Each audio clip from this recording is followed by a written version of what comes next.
Shalom, mis amados hermanos. Es un gran privilegio estar aquí nuevamente con ustedes y tener la oportunidad de abrir la palabra de Dios. Y hoy tenemos el Salmo 60 que tiene como título Plegaria pidiendo ayuda contra el enemigo.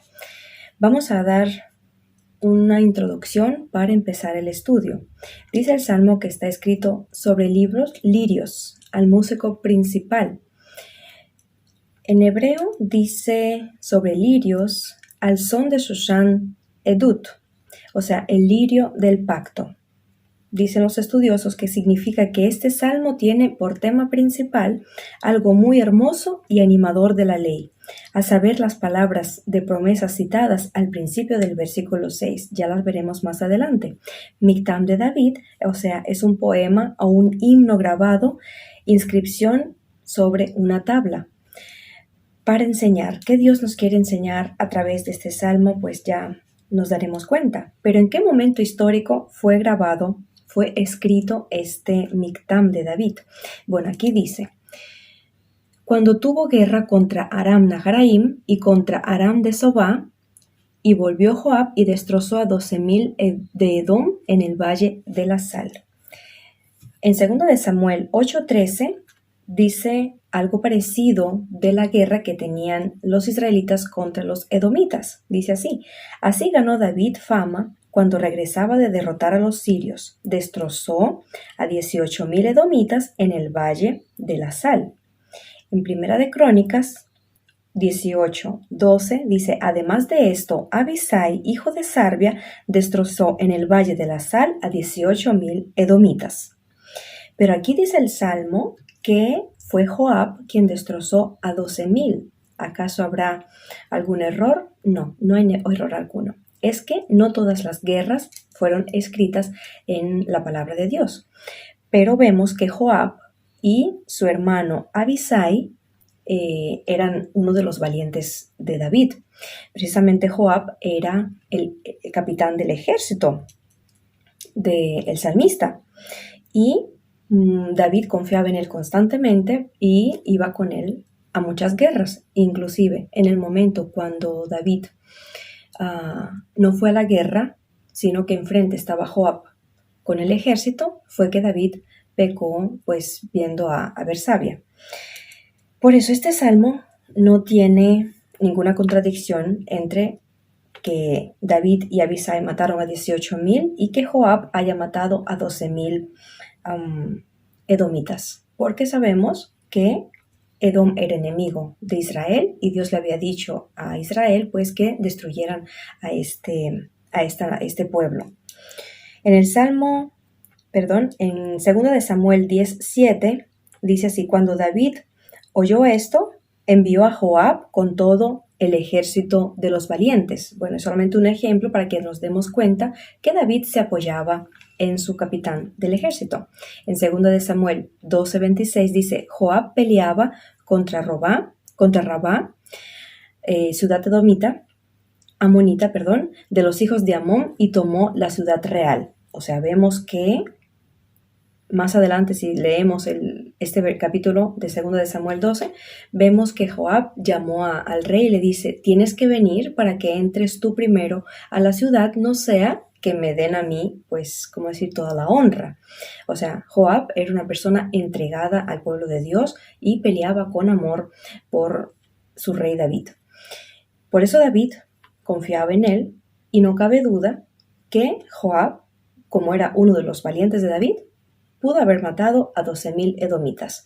Si lo dijo David, es porque Dios lo permitió, que lo escribiera en este salmo y que nos enseñara algo después de esta guerra. De hecho, Edom o Seir son descendientes de Esaú. Moab y Amón, que veremos más adelante en el salmo que también mencionan a estos dos pueblos, son descendientes de Lot. Ellos no servían a Dios como lo hacían los israelitas. Ellos eran idólatras, por lo tanto, eran abominables ante los ojos de Dios. Por lo tanto, Dios permitió que fueran destrozados en guerra y servían a Israel en los tiempos de David. Aram Naharaim, porque aquí dice que después tuvo guerra contra Aram Naharaim, es tierra de los ríos, es nombre de una región de Mesopotamia, donde David hizo guerra contra Edom precisamente. En la actualidad es Siria. No por gusto estamos dando estos datos porque este salmo es profético. No solamente sirvió para aquellos momentos, sino también el Espíritu Santo a través de David habló para el futuro lo que iba a suceder entre Israel y Edom, o sea que es Siria en la actualidad. Aram de Soba era un reino del norte de Damasco. O sea, podemos entender que también pertenece a la región de Siria. Entonces, el pueblo de Israel sufrió derrotas y siempre fueron causa de que el pueblo había pecado.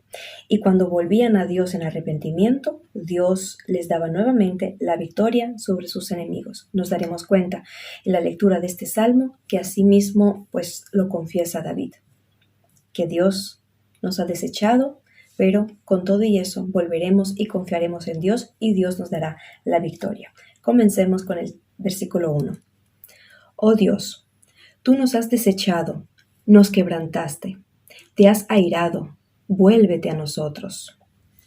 Aquí David está hablando con mucho dolor en el corazón. Se sentían que estaban abandonados por Dios. Pero como dije, es un salmo profético, o sea, esto sucederá o está sucediendo en otros tiempos o en estos tiempos. Israel estará en un momento de su vida, de su historia, que se sentirán abandonados por Dios. Por eso David exclama por el Espíritu y dice, oh Dios, tú nos has desechado. La palabra desechado es tú nos has rechazado, olvidado, te has alejado, nos has excluido o estamos en menosprecio. ¿Cómo pudo David escribir tales cosas si Israel siempre fue la niña de los ojos de Dios? Eso era lo que sentía el salmista. Y él argumentó, nos quebrantaste porque te has airado.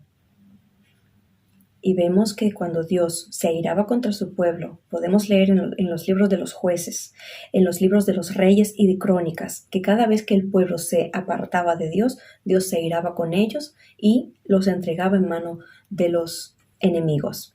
Por eso David así clama. ¿Cuál sería la razón de que Dios estaba airado contra Israel? Pues el pecado, dice Isaías 59:2. Tenemos que entender muy bien esto. Isaías 59:2 dice así. Pero vuestras iniquidades han hecho división entre vosotros y vuestro Dios, y vuestros pecados han hecho ocultar de vosotros su rostro para no oír. Tenemos que saber que cuando estamos en pecado, cuando tenemos algo que a Dios no le agrada, el Señor mira de lejos. No porque no nos ama, sino porque no le agrada que estemos en pecado. Pero en su gran misericordia extiende su mano en cuanto nosotros redarguimos y volvemos a Él. Amén. Y precisamente para eso vino Jesús, para darnos vida eterna y paz con Dios. También el profeta Jeremías habla a Dios de esto. Iremos a Lamentación, precisamente usando estas palabras que usó David aquí en el Salmo 60. Lamentaciones 5:20.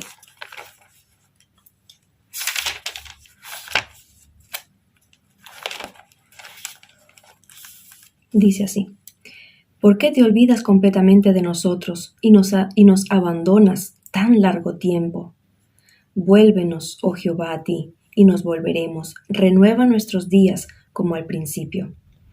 O sea, los hijos de Dios, los profetas sobre todo, siempre clamaban a Dios en esos momentos cuando se sentían desechados por Dios por culpa de la idolatría o alguna transgresión del pueblo de Dios. Por eso David dice, vuélvete a nosotros. Y Jeremías dice, vuélvenos a ti. Después de que Israel no aceptó al Mesías, llevaron duros castigos. Y hasta hoy no han vuelto a Dios como pueblo. Pero Dios prometió volver a ellos y volverlos así, nuevamente para ser su Dios y que ellos sean su pueblo. Eso lo podemos leer en Zacarías 1, 13 y 16.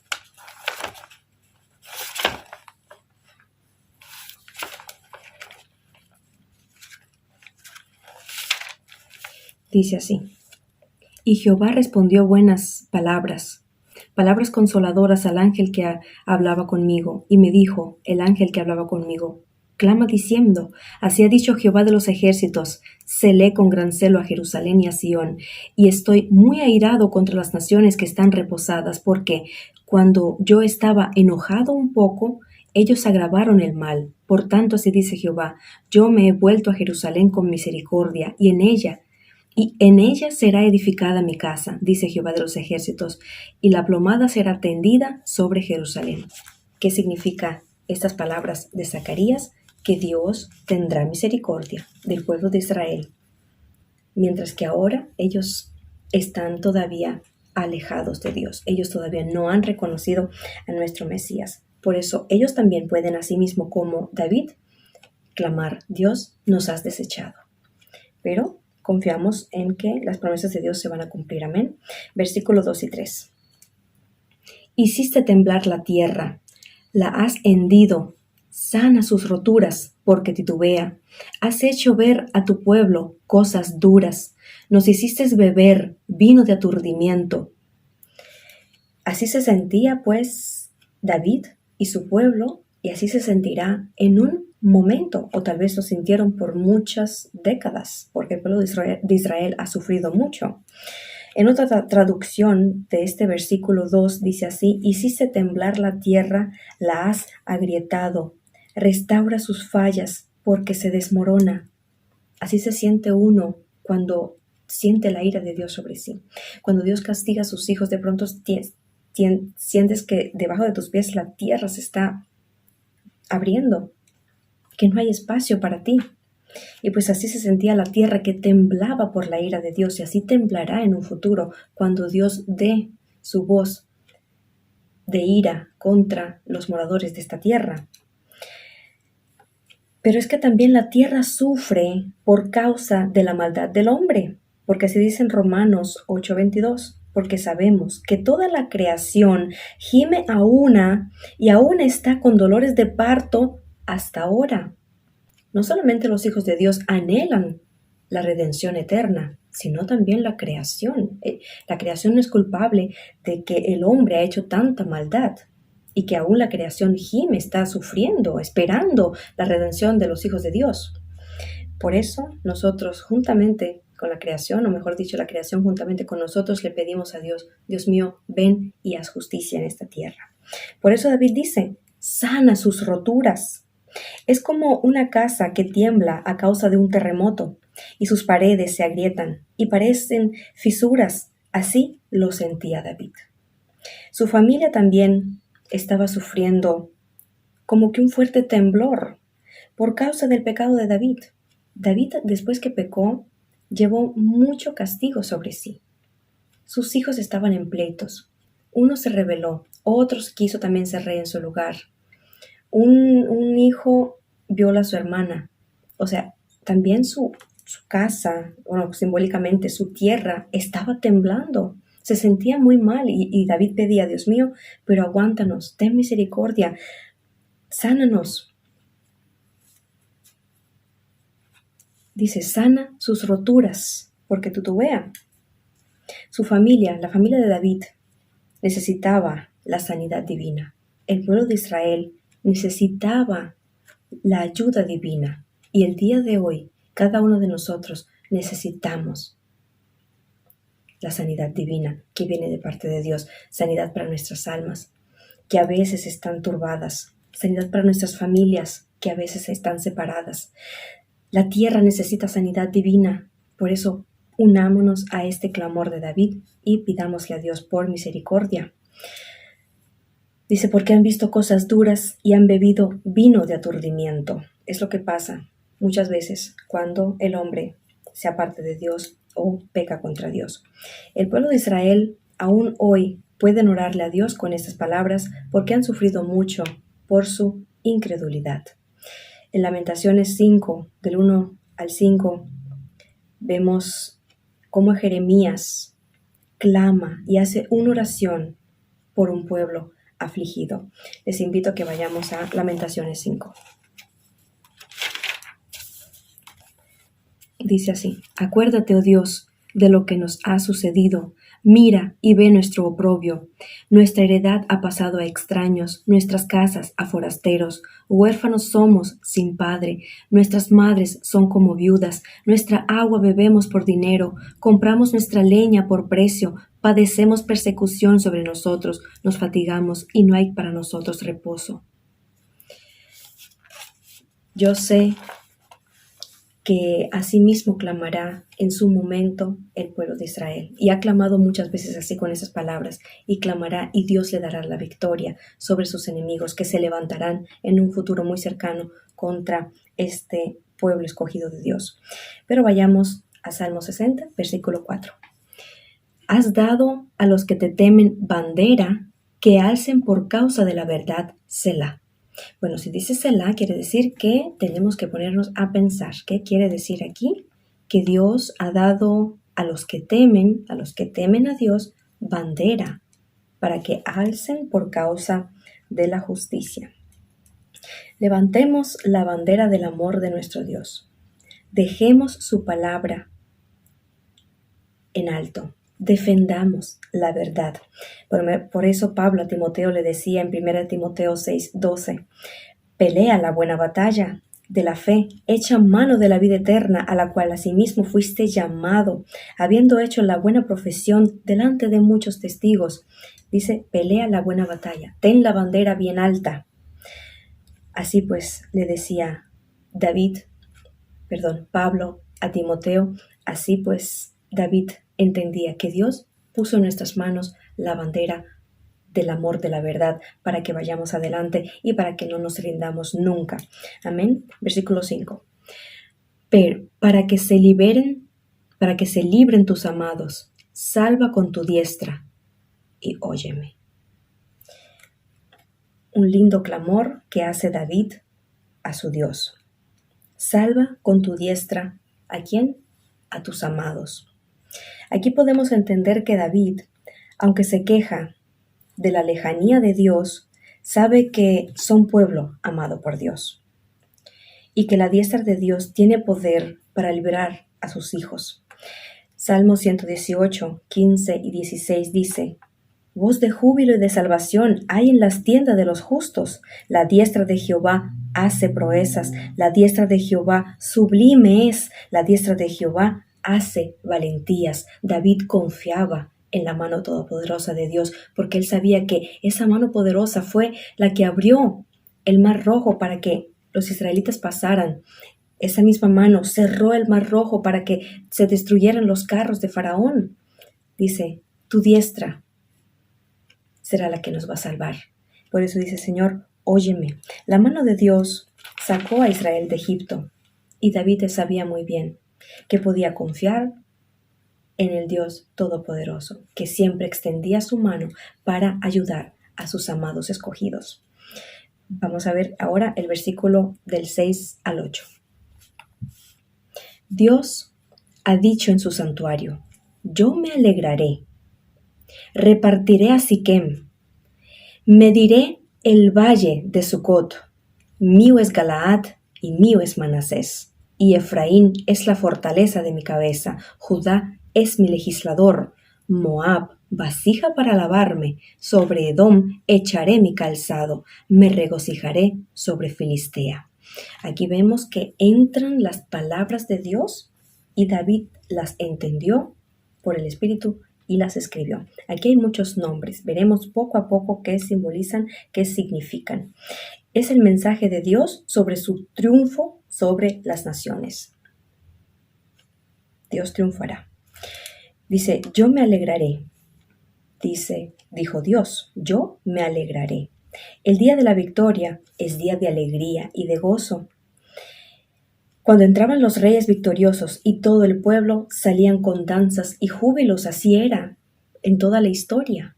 Por eso Dios, al obtener la victoria sobre todas las naciones, será honrado, y todo su pueblo le aplaudirá de gozo y se gozarán delante del Señor. Y el mismo Dios dice, y yo también me alegraré. Me alegraré por la victoria, me alegraré por la alegría de mis hijos. Dios dijo que se alegrará de su victoria contra las naciones.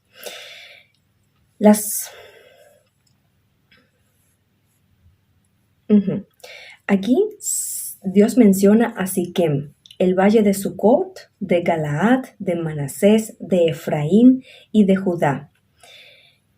Y muestran que Dios no habla simbólicamente, sino geográficamente. Aunque es el Señor de toda la tierra, Él tiene un cuidado especial y consideración por la tierra de Israel. Vemos que cuando Dios dice, repartiré a Siquem, mediré el valle de Sucot, mío es Galaad, mío es Manasés, es que geográficamente Dios estaba diciendo que iba a cuidar al pueblo de Israel porque Él escogió lugar para ellos y se ha tenido todo el cuidado para que Israel vuelva a su tierra. Y pues se dan cuenta que la historia así nos cuenta, que en el año 48 entraron nuevamente los israelitas a su pueblo para estar ahí. Y hasta el día de hoy pues los están viviendo en Israel, que Dios escogió como tierra para ellos. Es hermoso, es algo que nos impresiona, la verdad. Salmo 135:4 dice, porque Jehová ha escogido a Jacob para sí, a Israel por posesión suya. Y esto pues no cambiará. Mío es Galaad y Manasés. Es como decir, de un extremo a otro extremo, Israel es mío. Efraín es fortaleza de mi cabeza, o sea, es como mi casco, simboliza fuerza. Este honor se le da a la tribu de Efraín porque era una de las tribus más grandes y porque estaba situada en el centro de la tierra. Si podemos ver geográficamente cómo estaban distribuidas las tribus de Israel, pues nos damos cuenta que Efraín estaba situada en el centro de esa tierra. Por eso Dios le escogió como corona, como casco, como fortaleza, dice, de mi cabeza. Judá es mi legislador, es un cetro, un símbolo de dominio y gobierno. En Génesis 49:10 vemos que Jacob, cuando estaba bendiciendo a sus hijos, que precisamente iban a ser representantes de sus tribus, le dijo a Judá, no será quitado el cetro de Judá, ni el legislador de entre sus pies, hasta que venga Silo, y a él se congregarán los pueblos. O sea, Jacob bendijo a Judá, profetizando que de él saldría el Mesías, el hijo de David, de la tribu de Judá. ¿Ven cómo Dios pues ya escribió de antemano toda la historia? Legislador es el que establece y da las leyes. Amén.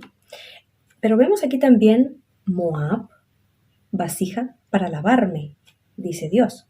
Sobre Edom echaré mi calzado. Tanto Moab como Edom se destacaban por su orgullo.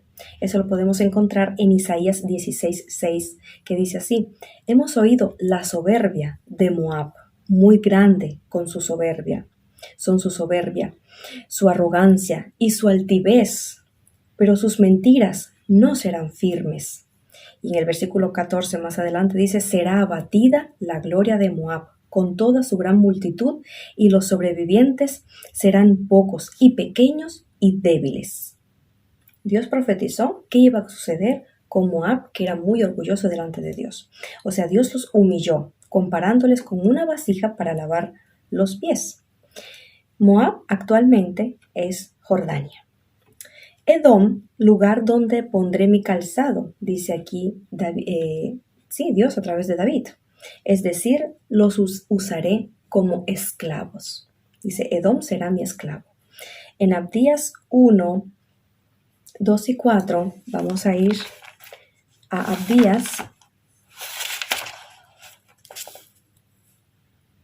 Dice así, he aquí, pequeño te he hecho entre las naciones, estás abatido en gran manera, la soberbia de tu corazón te ha engañado, Tú que moras en las hendiduras de las peñas, en tu altísima morada, que dices en tu corazón, ¿quién me derribará a tierra? Esta es la humillación de Edom. Así pues vio Dios las soberbias de Edom, que se creyeron que nadie los iba a destruir. Pero Dios también pues dijo, no, ustedes pues serán mis esclavos, esclavos de Israel. Edom, como ya habíamos dicho, era descendencia de Esaú, el hermano de Jacob. Y cuando Esaú vendió su primogenitura, pues obtuvo la maldición de parte de Dios. Porque sobre Israel, sobre Jacob, que es Israel, cayó toda la bendición y su padre Isaac les dijo, el mayor será siervo del menor. Y pues vemos que así se cumplió porque Dios es fiel a su palabra. Edom como pueblo ya no existe. Después de la destrucción de Jerusalén por los romanos en el año 70, los edomitas cesaron de existir totalmente como pueblo. Así pues se cumplió la profecía. Dice más aquí, me regocijaré sobre Filistea. Actualmente no existe Filistea como nación, pero se localiza en Palestina. En Isaías 14, 29, 31, Dios predice la extinción de Filistea. Después lo pueden leer, Isaías 14, 29, 31. Y la profecía se cumplió y dejaron de existir como nación o pueblo por mano de los babilonios en el año 604 a.C. O sea, la palabra de Dios es viva y eficaz y todo lo que dijo Dios se va a cumplir. Y David, profetizando, ya nos había dicho que iba a suceder con estos pueblos. Dios es celoso por su pueblo y destruirá a todas las naciones que estén en contra de Israel. Así lo dijo Dios en la palabra y así se va a cumplir. Vamos a ir al versículo de Salmo 60, el 9 y el 10. Dice así, ¿quién me llevará a la ciudad fortificada? ¿Quién me llevará hasta Edom? ¿No serás tú, oh Dios, que nos habías desechado y no salías, oh Dios, con nuestros ejércitos? David pregunta, le dice a Dios, ¿quién me llevará a esa ciudad para exterminarlos? ¿No serás tú, oh Dios? David sabía que tanto la derrota como la victoria venía de mano de Dios y confiaba que Dios, por amor, llevaría a Israel a la victoria sobre las ciudades fortificadas que era en aquel entonces en Edom. Los edomitas, como ya vimos, fueron duramente castigados por su maldad. O sea, Dios escuchó el clamor de David y les dio y le dará la victoria sobre sus enemigos. Por eso termina este salmo en el versículo 11 y 12 con estas palabras. Danos socorro contra el enemigo, porque vana es la ayuda de los hombres. En Dios haremos proezas y Él hollará a nuestros enemigos.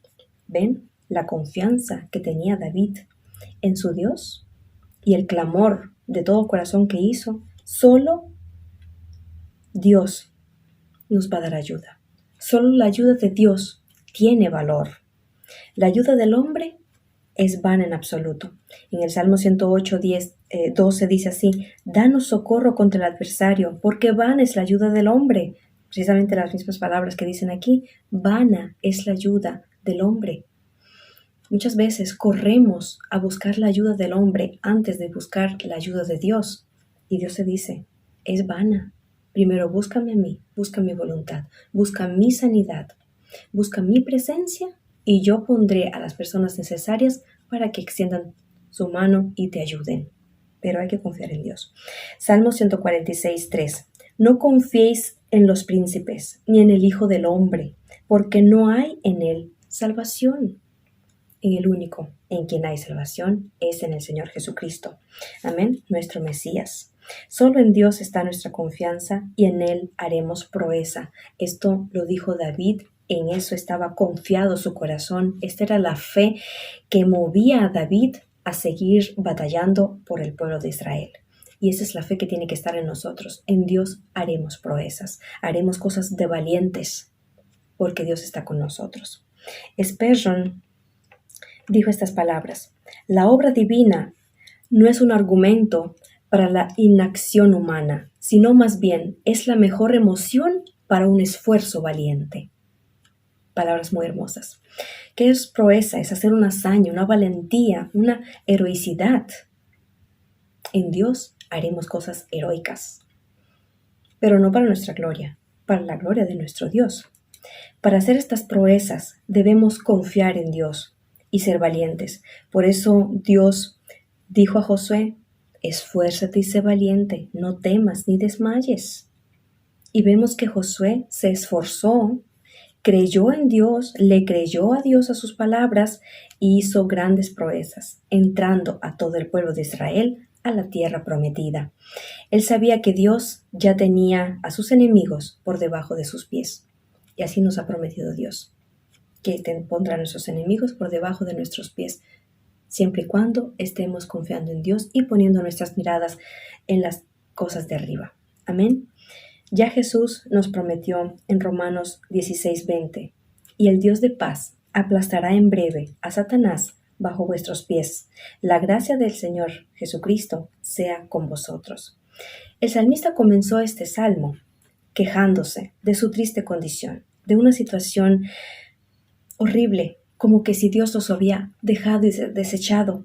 Pero termina este salmo esperanzado y animado. Y él animaba al pueblo a confiar en Dios. Por fe, dijo David, en Dios haremos proezas. Por fe, digamos hoy, en mi Señor yo haré valentías, por su grande nombre.